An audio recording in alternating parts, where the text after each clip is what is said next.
శతసహస్రవర్ష సుదీర్ఘ నిరీక్షణం. Sir CA గారు ఎప్పుడు వస్తారు? ఒక్కసారి ఆయన చూసామనుకో, ఇంకెప్పుడు ఎప్పుడు వస్తారని అడగ. పొద్దున్నే ఫైట్ అండి బుజ్జి.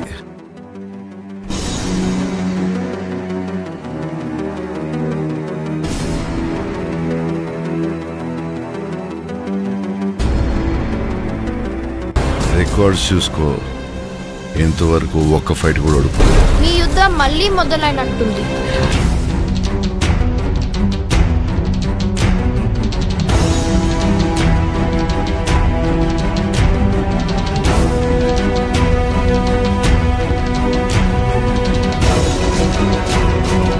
Hello all, welcome to our channel cinema symphony.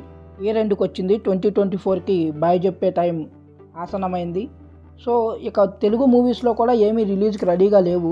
So ఇక 2024లో టాప్ 10 బెస్ట్ తెలుగు మూవీస్ ఏంటి అనేది నేను ఒక లిస్ట్ చేసుకొని వచ్చాను. ముందే చెప్తున్నాను గాయస్, వీడియో లెంత్ చాలా ఎక్కువ అవడం వల్ల ఈ వీడియోని 2 పార్ట్లుగా చేస్తున్నాను. దీన్ని కొంచెం మీరు గమనించి నాకు కొంచెం సపోర్ట్ చేస్తారని మనస్ఫూర్తిగా కోరుకుంటున్నాను. ఓకే, ఇప్పటికే లాగ్ అయింది. ఇక ఏమాత్రం లేట్ చేయకుండా ఈ ఇయర్ నాకు నచ్చిన టాప్ 10 మూవీస్ లిస్ట్ ఏంటి అనేది మీతో షేర్ చేసుకుంటాను. ఇది పూర్తిగా నా పర్సనల్ ఒపీనియన్ మాత్రమే. నేను ఈ లిస్ట్లో Devara and Pushpa 2 movies add చేయడం లేదు.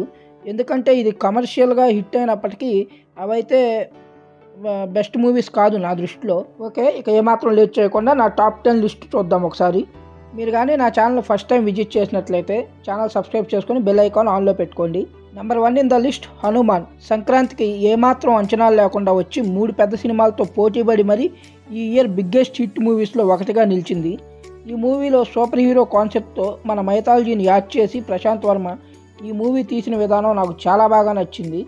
ఎందుకంటే రూరల్ కాన్సెప్ట్తో వచ్చిన సూపర్ హీరో మూవీస్ మనకు అసలు లేవు. సో ఈ సినిమాని రూరల్ టెంపోలో చూపిస్తూనే అందులో సూపర్ హీరో కాన్సెప్ట్ని మెల్ట్ చేసి చాలా లావిష్గా చూపించాడు అనమాట ప్రశాంత్ వర్మ. అది నాకు చాలా బాగా ఇంప్రెసివ్గా అనిపించింది. ఈ మూవీలో విలన్ క్యారెక్టర్ కూడా చాలా బాగా నచ్చింది నాకు. ఎందుకంటే ఫస్ట్ నుంచి ఒక సూపర్ విలన్ అవ్వాలి అని తను ఫస్ట్ నుంచి ఒక యాంబిషియస్గా ఉండే ఒక విలన్ క్యారెక్టర్ నాకు చాలా బాగా అనిపించింది. ఆర్టిస్టులు అందరూ చాలా బాగా పర్ఫామ్ చేశారు ఈ మూవీలో. తేజ సజ్జా అయితే కరెక్ట్గా సరిపోయాడు ఆ హనుమాన్ క్యారెక్టర్కి. ఇక జస్ట్ 60 కోట్ల బడ్జెట్లో ఆ రేంజ్ విజువల్స్ అసలు ఎక్స్పెక్ట్ చేయలేదు నేను. ఇక లాస్ట్ 20 మినిట్స్ అయితే నెక్స్ట్ లెవెల్. అసలు హనుమాన్ క్యారెక్టర్ని సీజీలో చూపించిన విధానం మాత్రం నెక్స్ట్ లెవెల్ ఉంది. ఆ బడ్జెట్లో ఇలాంటి విజువల్స్ ఇచ్చిన ప్రశాంత్ వర్మకి కుదాస్ చెప్పాల్సిందే. ఇది ఫ్యామిలీ ఆడియన్స్కి కూడా అంత బాగా నచ్చడానికి కారణం ఫ్యామిలీ ఆడియన్స్కి కూడా కావాల్సిన ఎలిమెంట్స్, చిన్నపిల్లలు కూడా ఎంజాయ్ చేసే ఎలిమెంట్స్ ఈ మూవీలో పెట్టుకొని ఒక సూపర్ హీరో మూవీకి ఆరిజిన్ ఎలా ఉండాలి అనేది కరెక్ట్గా ప్లాన్ చేసుకున్నాడు ప్రశాంత్ వర్మ. జనరల్గా ఈ మూవీ రిలీజ్కి ముందు ఆడియన్స్లో పెద్ద ఎక్స్పెక్టేషన్స్ ఏం లేవు. కానీ ఈ సినిమా చూసిన తర్వాత ప్రశాంత్ వర్మ సినిమాటిక్ యూనివర్స్లో వచ్చే ప్రతి మూవీ మీద ఎక్స్పెక్టేషన్స్ అయితే పీక్స్లోకి వెళ్ళిపోయాయి. ఇక రేపు రాబోయే జై హనుమాన్కి అయితే అసలు ఎక్స్పెక్టేషన్స్ ఒక రేంజ్లో నడుస్తున్నాయి. చూడాలి మరి అది ఏ రేంజ్లో ప్రశాంత్ వర్మ దాన్ని డీల్ చేస్తాడు అనేది. ఈ హనుమాన్ మూవీ పిల్లలకి, ఫ్యామిలీకి మొత్తానికి నచ్చే విధంగా తీశాడు కాబట్టి అంత బిగ్గెస్ట్ హిట్ అయిందనమాట.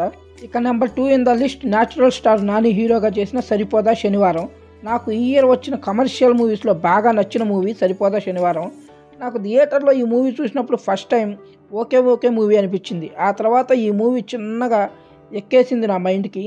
ఈ మూవీ కోసం వివేక్ ఆత్రేయ డిఫరెంట్ ఎంటర్టైన్మెంట్నే ప్లాన్ చేశాడు. మొదటిసారి వివేక్ ఆత్రేయ నాని కలిసినప్పుడు ఒక క్లాసిక్ మూవీనే ఇచ్చారు ఆడియన్స్కి, అంటే సుందరానికి అని చెప్పి. బట్ ఆ మూవీని ఆడియన్స్ థియేటర్స్లో అంతగా యాక్సెప్ట్ చేయలేదు.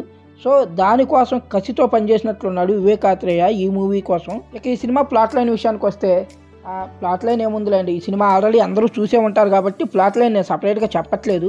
ఓకే, సింపుల్ లైన్లో చెప్తాను. సరిపోదా శనివారం టైటిల్లోనే ఉంది కదా.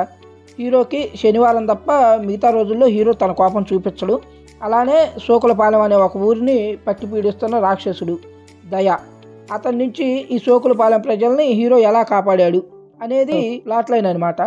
యాక్చువల్గా ఇలాంటి స్టోరీతో చూసుకుంటే చాలా మూవీస్ వచ్చాయి ఇంతకుముందు, కానీ ఈ మూవీకి వివేక్ ఆత్రేయ తన style of making, writing and detailing add చేసి ఈ మూవీని స్పెషల్గా నిలబెట్టాడు. ఇక ఈ మూవీలో పర్ఫార్మెన్సెస్ అయితే చాలా బాగుంటాయి. ఇక న్యాచురల్ స్టార్ నాని గురించి చెప్పేదేముంది, పర్ఫార్మెన్స్ ఏ క్యారెక్టర్ అయినా కానీ చెలరేగిపోతాడు. కానీ ఈ సినిమాలో సర్ప్రైజింగ్లీ నానిని డామినేట్ చేసి ఎస్జే సూర్య దయా క్యారెక్టర్లో జీవించేశాడనే చెప్పాలి. నాకైతే ఈ మూవీకి సంబంధించి టాప్ మోస్ట్ హైలైట్ ఎస్జే సూర్య క్యారెక్టరే. ఈ మూవీలో ఎస్జే సూర్య క్యారెక్టర్ ఆయన పలికే డైలాగ్స్ చాలా బాగా అనిపిస్తాయి నాకు. ఆంటీ సెన్స్ ఉంది ఆ డైలాగ్ అయితే అసలు నేను మర్చిపోలేను. అది ఎస్జే సూర్య చెప్పిన విధానం అయితే సూపర్ ఉంటుంది అసలు. అలానే ఎస్జే సూర్యకి నానికి మధ్య సీన్స్ కూడా చాలా బాగుంటాయి. చాలా బాగా కాన్ఫ్లిక్ట్ డిజైన్ చేసుకున్నారు వివేకాత్రేయ. ఇక ఈ సినిమాకి మెయిన్గా చెప్పాల్సింది జేక్స్ విజయ్ బీజిఎంతో శివతాండవే చేశాడు జేక్స్ విజయ్ అయితే. ఈ సినిమా నాకు ఫస్ట్ టైం చూసినప్పుడు ఈ సినిమాలో నేను ఫస్ట్గా నాకు నచ్చింది జేక్స్ విజయ్ బీజిఎం. ఆ బీజిఎం అయితే నెక్స్ట్ లెవెల్ ఉంటుంది అసలు. నేనైతే ఇప్పుడు కూడా డైలీ సరిపోదా శనివారం మూవీకి సంబంధించిన ఓఎస్టీ వింటూనే ఉంటాను. మీలో ఎంతమంది ఈ మూవీకి సంబంధించిన ఓఎస్టీ వింటూ ఉన్నారు అనేది కామెంట్ బాక్స్లో తెలియజేయండి. ఇక నెంబర్ 3 ఇన్ ద లిస్ట్ కల్కి 2898 AD. ఈ మూవీ గురించి ప్రత్యేకంగా చెప్పాల్సిన అవసరం లేదు. ప్రపంచం మొత్తం ఈ సినిమా సత్తా ఏంటో చూసింది.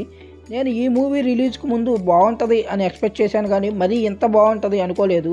ఈ మూవీ కోసం డిస్టోపియన్ వరల్డ్ని తీసుకున్నారు. దీనికోసం మన మైథాలజీని లింక్ చేసి దాన్ని యూజ్ చేసుకొని నాగ్ అశ్విన్ క్రియేట్ చేసిన వరల్డ్ మామూలుగా నచ్చలేదు నాకైతే. నాగ్ అశ్విన్ ఈ మూవీ కోసం క్రియేట్ చేసిన వరల్డ్ బిల్డింగ్ ఇంతకుముందు ఎప్పుడూ మనం తెలుగు మూవీస్లో చూడలేదు. ఈ మూవీలో క్యారెక్టర్ డెవలప్మెంట్కి కానీ చాలా బాగుంటాయి క్యారెక్టర్ డెవలప్మెంట్స్ కూడా. భైరవ క్యారెక్టర్కి సినిమా థియేటర్లో రిలీజ్ అయినప్పుడు కొంచెం నెగిటివిటీ వచ్చినప్పటికీ ఓటీటీలో వచ్చాక ఆ క్యారెక్టర్ కొన్ని డీటెయిల్స్ క్లియర్గా గమనిస్తే ఆ క్యారెక్టర్ కూడా నాకు చాలా బాగా నచ్చింది. ఇక అశ్వత్థామ క్యారెక్టర్ ప్రోగ్రెషన్ కానీ ఆ క్యారెక్టర్ని ఈ మూవీలో లింక్ చేసిన విధానం కానీ నాగ్ అశ్విన్కి హ్యాట్సప్ చెప్పాల్సిందే. నాకైతే ఈ మూవీలో ఫేవరెట్ క్యారెక్టర్ వచ్చేసి సుమతి క్యారెక్టర్. ఇక ఇంటర్వెల్ సీన్లో సుమతి క్యారెక్టర్ మంటల్లో నడుచుకుంటూ వెళ్ళే షాట్ అయితే once in a life time shot. అలానే స్టార్టింగ్లో లార్డ్ కృష్ణని చూపించే షాట్ అయితే ఇప్పటికీ మైండ్లోంచి పోవట్లేదు నాకు.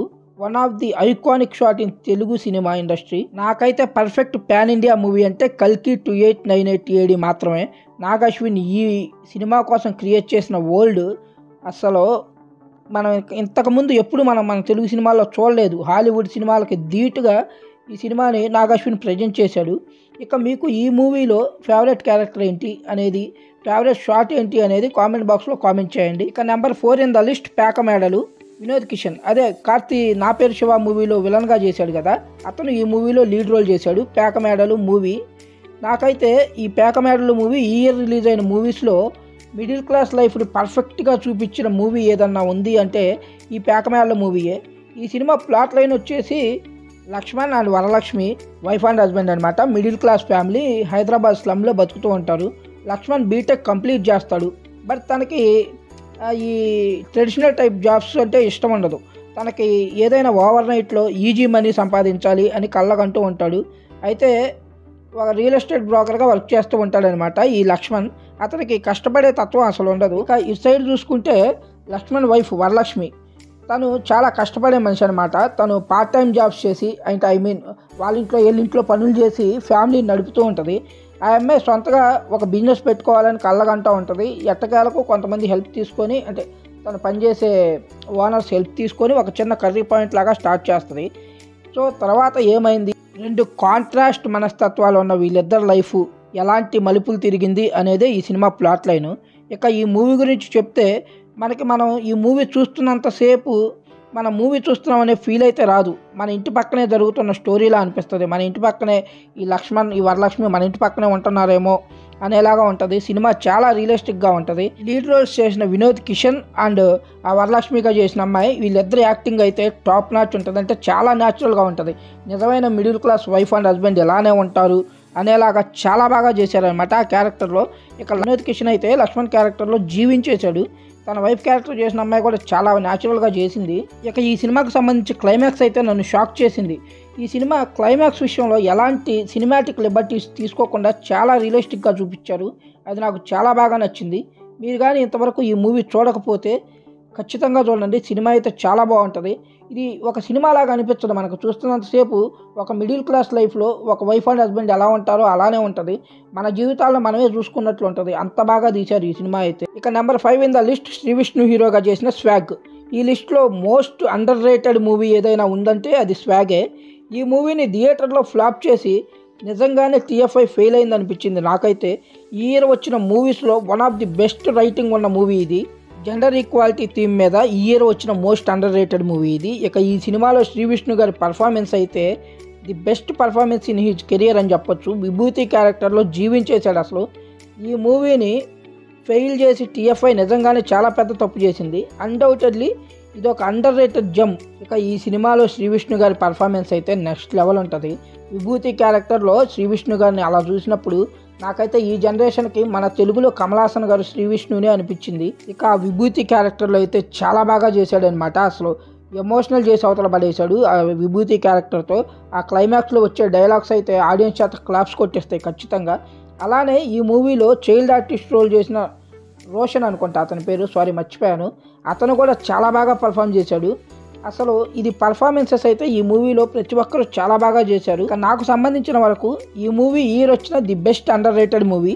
ఇక ఇన్నిసార్లు అండర్ రేటెడ్ అంటున్నాను కదా అని అండర్లో వదిలేయకుండా మీరు ఈ సినిమా ఇప్పటి వరకు చూడకపోతే ఈ వీడియో ఇక్కడే ఆపేసి వెంటనే వెళ్ళి మూవీ చూసేయండి. ఇది ఈ ఇయర్కు సంబంధించిన నా టాప్ 10 బెస్ట్ మూవీస్ లిస్ట్లో పార్ట్ 1 వీడియో. ఈ లిస్ట్లో మీ ఫేవరెట్ మూవీ ఏంటి అనేది కామెంట్ చేయండి. మీకు కానీ ఈ వీడియో నచ్చినట్లయితే వీడియో లైక్ చేయండి, మీ ఫ్రెండ్స్కి షేర్ చేయండి. ఈ ఇయర్ మీ టాప్ 10 లిస్ట్ ఏంటి అనేది కామెంట్ బాక్స్లో కామెంట్ చేయండి. ఇది ఇక్కడికి టాప్ 10 లిస్ట్ పార్ట్ 2 వీడియోతో మళ్ళీ కలుసుకుందాం. అంతవరకు సెలవు, bye bye, take care guys.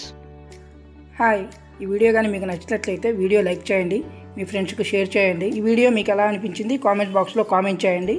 ఛానల్లో కంటెంట్ చూడండి. ఆ కంటెంట్ కానీ మీకు నచ్చినట్లయితే ఛానల్ సబ్స్క్రైబ్ చేసుకోండి ప్లీజ్.